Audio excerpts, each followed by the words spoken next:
General Shah, आज का जो फैसला आया, जैसे कि अभी हम कुछ छात्रों को सुन रहे थे, जामिया के छात्र थे, कि आपने फैसला फिलहाल के लिए कह दिया कि माइनॉरिटी स्टेटस रहेगा, पर एक ठोस निर्णय नहीं सुनाया। आपने इसको खुला छोड़ दिया ताकि और लंबी बहस आगे चलती रहे।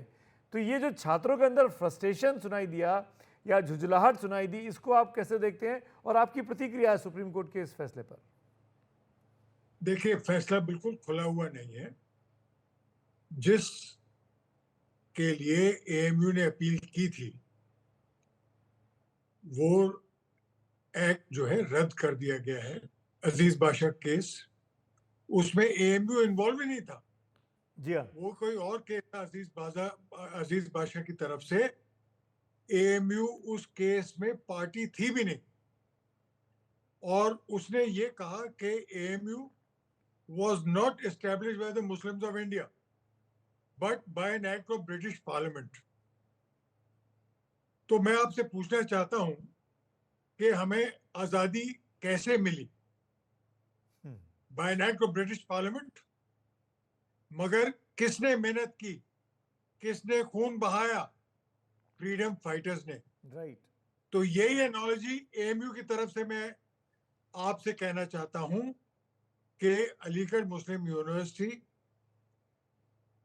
का जितना जितना माइनॉरिटी कम्युनिटी ने इसकी तरफ मेहनत की, जो फंड्स उन्होंने इकट्ठे किए, एएमयू को एडमिनिस्टर किसने किया, ये सब इंडियन मुस्लिम्स ने किया। हाँ, मेजॉरिटी कम्युनिटी ने साथ दिया जरूर। हम बेशक मानते हैं कि हिंदुस्तान के जो कल्चर है वो एक दूसरे को देने से चलता है। तो कंट्रीब्यूशन मेजॉरिटी कम्युनिटी ने जरूर किया, जैसे राजा महेंद्र प्रताप और बाकी जो राजा थे उन्होंने किया। और मैं आपको बताना चाहता हूं कि बनारस हिंदू यूनिवर्सिटी की ग्रोथ के लिए मुस्लिम ने भी कंट्रीब्यूट किया। तो आपस में बनी रही दोनों कम्युनिटीज की। आज का फैसला एएमयू की अपील थी कि जो फैसला था अजीज बादशाह का, जी। उसको सेट असाइड किया जाए। और आज जो है सुप्रीम कोर्ट की रूलिंग से वो सेट असाइड हुआ है। बिल्कुल। केस जो है केस जो है 3 मेंबर बेंच डिसाइड करेगी। उनके वो गाइडलाइंस दिए गए हैं। देखे कि एएमयू माइनॉरिटी इंस्टीट्यूशन के जो जो जो रिक्वायरमेंट्स हैं वो पूरा करती है और नहीं। मुझे पूरा यकीन है कि एएमयू के पास सबूत है, रिकॉर्ड्स हैं, सब चीज है जो ये साबित कर देगी कि एएमयू जी। जो है एमएओ कॉलेज था, वो एएमयू बना। तो it was established by the Muslims of India. General Shah, और ये जीत ठीक नहीं है।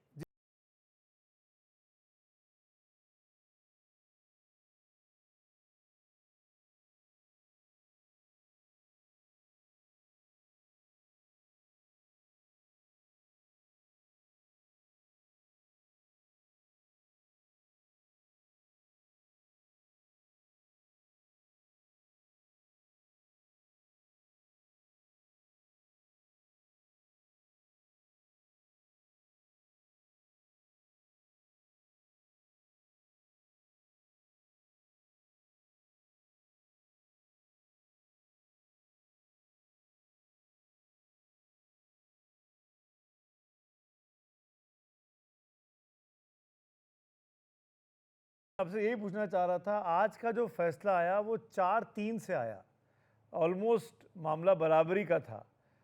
जजेस भी ये मान के चल रहे थे कि माइनॉरिटी स्टेटस नहीं होना चाहिए, मतलब मोटे तौर पर 4-3 अंत में तो ये रखा गया।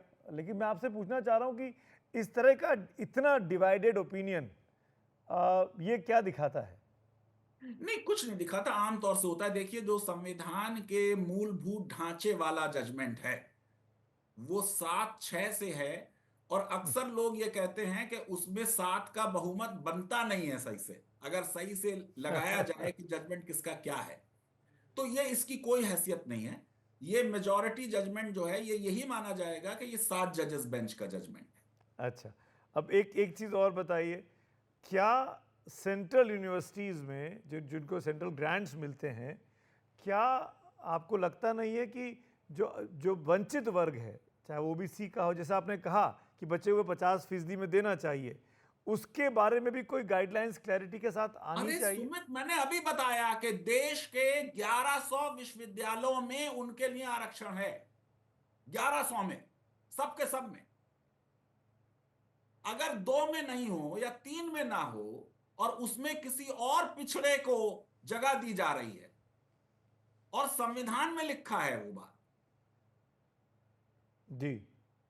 और एड मिलने से, आज भी सुप्रीम कोर्ट ने कहा, पहले भी सुप्रीम कोर्ट की 11 जज बेंच भी कह चुकी है, 9 जज बेंच, 7 जज बेंच, 5 जज बेंच सब कह चुकी है।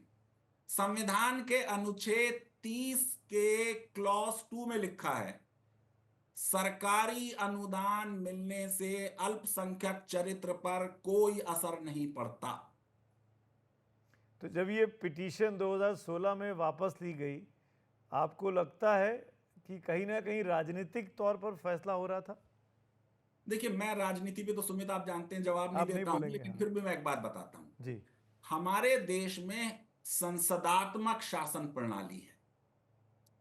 संसदात्मक शासन प्रणाली का मतलब यह है कि संसद सर्वोपरि है।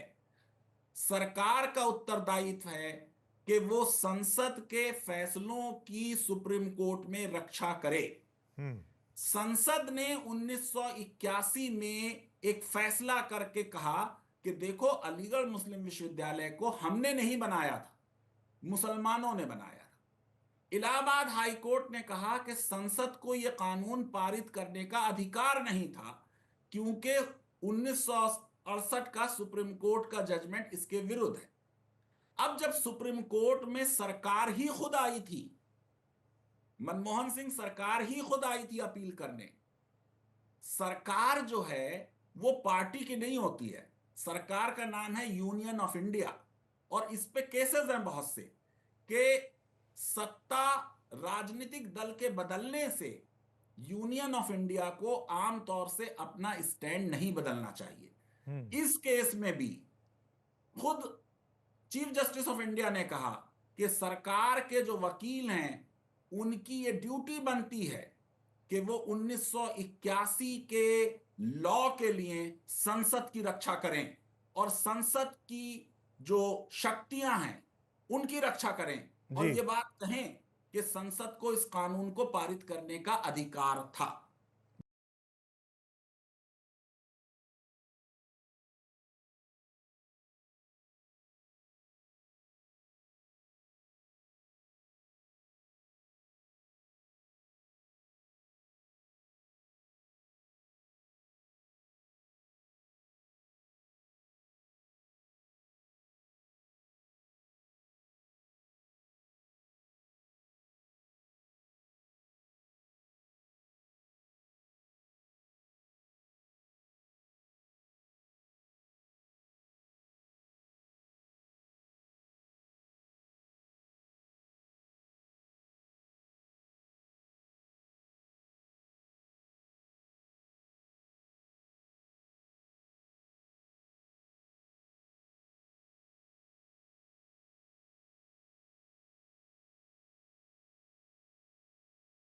पूरे आर्ग्यूमेंट के दौरान अगर आप देखेंगे तो उस आर्ग्यूमेंट के दौरान एक बात हमेशा से ये निकल के आई कि जो नेशनल इंपॉर्टेंस की एजुकेशन की बात है, भारत के संविधान की बात है और सेंट्रल रेगुलेशन की बात है। तो जब कभी संविधान द्वारा या कानून द्वारा सर्वसम्मति से कोई कानून पारित करके उसको, उस एक्ट को, उस यूनिवर्सिटी को रेगुलेट किया जाता है, तो निश्चित तौर पर जो कानून है वो सर्वोपरि होता है।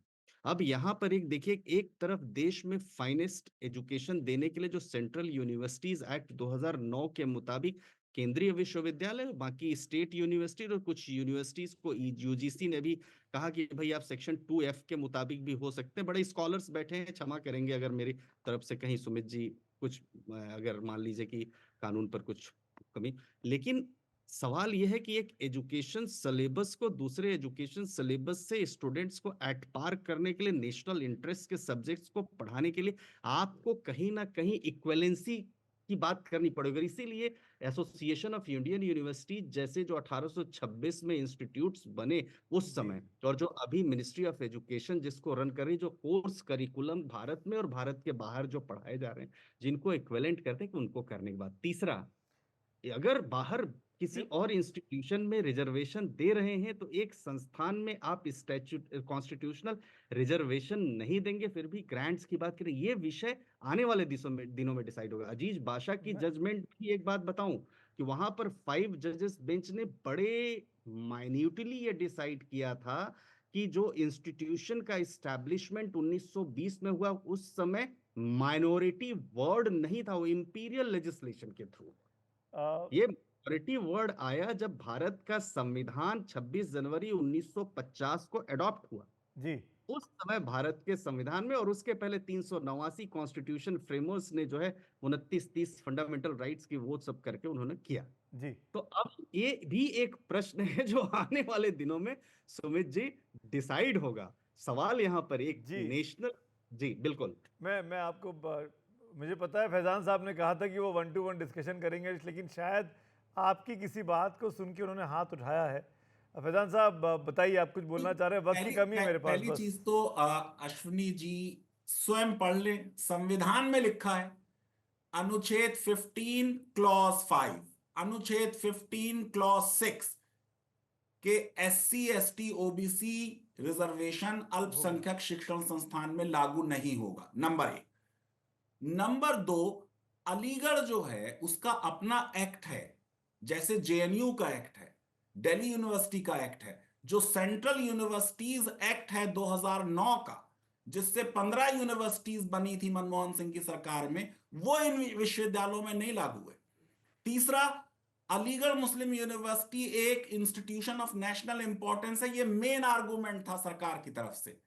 आज चीफ जस्टिस ने कहा जो माइनॉरिटी शिक्षण संस्थान है वो भी इंस्टीट्यूशन ऑफ नेशनल इंपॉर्टेंस हो सकता है। राइट उस संस्थान को देखिए कि वो क्या महान संस्थान है। वो महान संस्थान है तो नेशनल भी हो सकता है, नेशनल भी माइनॉरिटी का हिस्सा है। हाँ, और मैं चौथी चीज ये कि एड मिलने से, मैं आपको पहले भी बता चुका हूं, कोई फर्क नहीं पड़ता। अलीगढ़ की डिग्री के इक्वलेंस का कोई मुद्दा नहीं है। NRIF रैंकिंग में, NAC की रैंकिंग में अलीगढ़ हमेशा A++ रहा है। तो यहां सिर्फ इतनी सी बात हो रही है कि ये किसने स्टैब्लिश किया। सुप्रीम कोर्ट ने कहा, मैं अश्विनी दुबे जी को बताऊं, शायद उन जजमेंट पढ़ा नहीं, 500 पेज का था, कि जो संविधान बनने से पहले के इंस्टीट्यूशन हैं उन पर भी आर्टिकल 30 लगेगा और उनको भी अल्पसंख्यक माना जाएगा। सेंट स्टीफेंस 1881 में बना था, उसको सुप्रीम कोर्ट की 5 जजेस की बेंच ने अल्पसंख्यक शिक्षण संस्थान माना था।